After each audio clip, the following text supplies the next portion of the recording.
gringo. FGS. OP. Yo, salut mes humains, c'est OP, j'espère que vous allez bien et bienvenue sur ma chaîne YouTube. On se retrouve pour ce débrief Juventus, Paris Saint-Germain, Paris qui s'impose 1-2. Avant toute chose, on s'abonne à la chaîne si ce n'est toujours pas fait, la petite clochette à côté, on clique dessus pour les notifications, le référencement et on est carré. Je suis désolé les amis, ce soir, je vais vous faire cette vidéo à chaud, il n'y aura pas de montage comme d'habitude car je viens juste de finir mon live podcast sur le site du Paris Saint-Germain officiel. Donc voilà les gars, on va revenir sur ce match. Malheureusement, nos Parisiens, quand je dis malheureusement, oui, on a gagné. Première équipe française à s'imposer à la Juventus, là-bas, chez eux. 6e journée des phases de poule de la Ligue des Champions, donc c'était le dernier match. Alors on est qualifié en 8e, c'est très bien, mais malheureusement on se retrouve 2e de cette poule, puisque le Benfica est parti taper le Maccabi. Un score de tennis, poteau, là c'est du ping-pong, tu m'as compris. Que dire sur ce match les gars? Coup d'envoi qui va être donné par le PSG, alors beaucoup d'observations au début de match. Par contre on va le dire, il ne faut pas avoir honte. Sur les 10 premières minutes, la Juventus nous a littéralement mangé dans l'intensité. Ils étaient très agressifs en termes de pressing sur le porteur du ballon. Ils nous ont laissé très peu d'espace.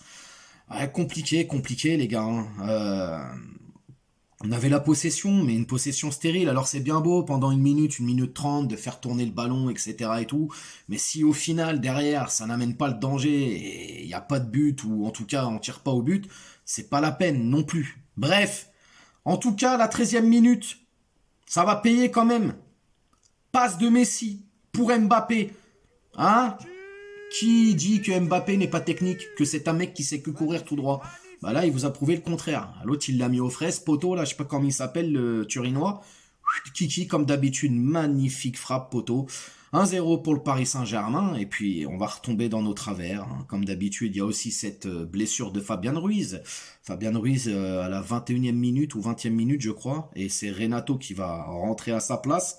Renato qui va essayer d'apporter un peu plus d'agressivité dans ce milieu parisien, mais voilà, on a vu aussi un Messi qui était pas dans son assiette ce soir, Léo, tu vois. À part, ouais, il a fait cette passe décisive pour Kylian, mais bon, ouais, sur cette première mi-temps, on s'est fait pas mal bouger, quand même beaucoup de déchets aussi, de la facilité dans les passes parfois, et on se complique la tâche.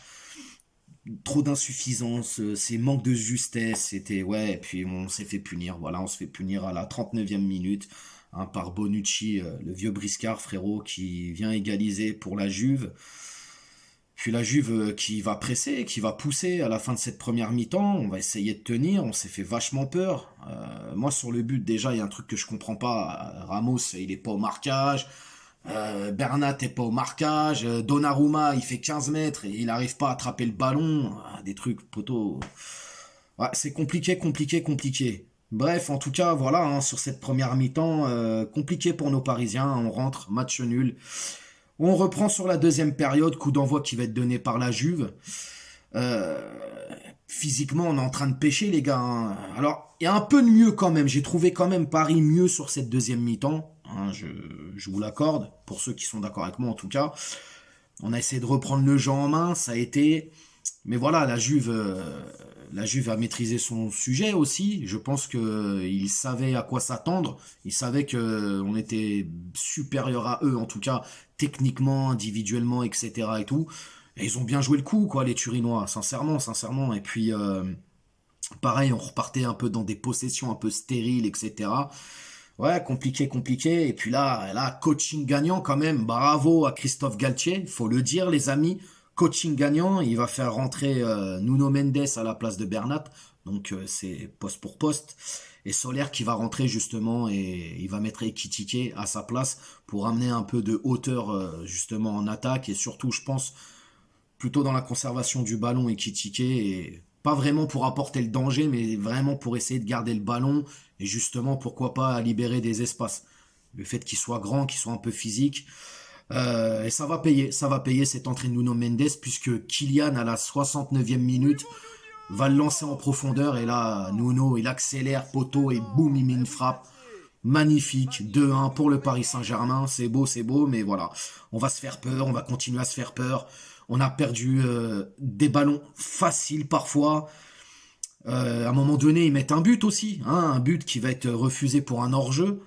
Bref, compliqué hein, sur ce match quand même. Paris a eu chaud. Donc voilà, si je fais la synthèse du match globalement, ouais, content, même si ça se voit pas sur ma tronche les gars, je vous l'avoue, mais content parce que voilà, parce qu'on est qualifié. Bon, ça c'était, on le savait. Content parce qu'on s'impose enfin en terre italienne chez la Juventus de Turin.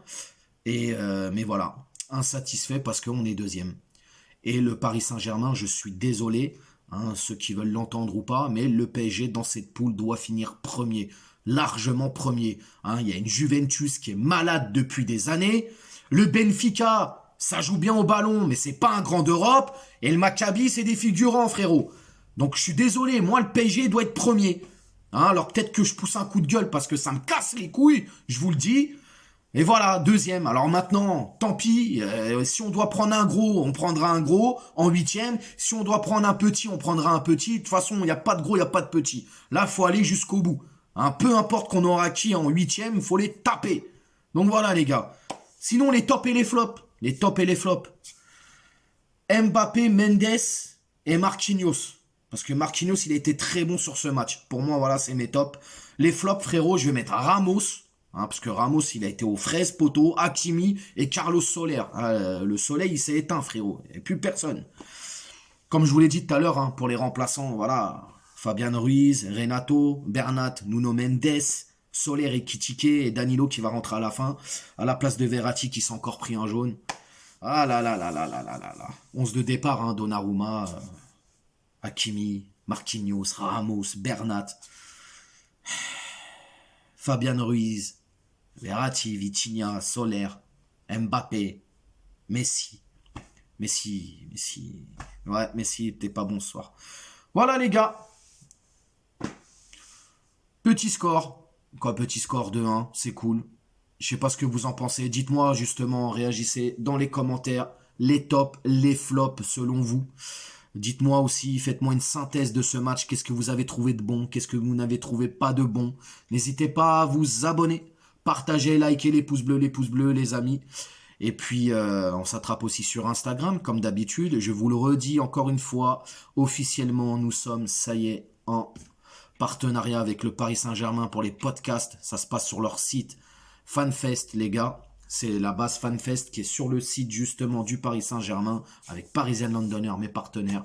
On vous attend nombreux et nombreux là-bas. Venez interagir avec nous, c'est très important justement. Le PSG donne la parole aux fans et ça c'est plutôt bien en tout cas.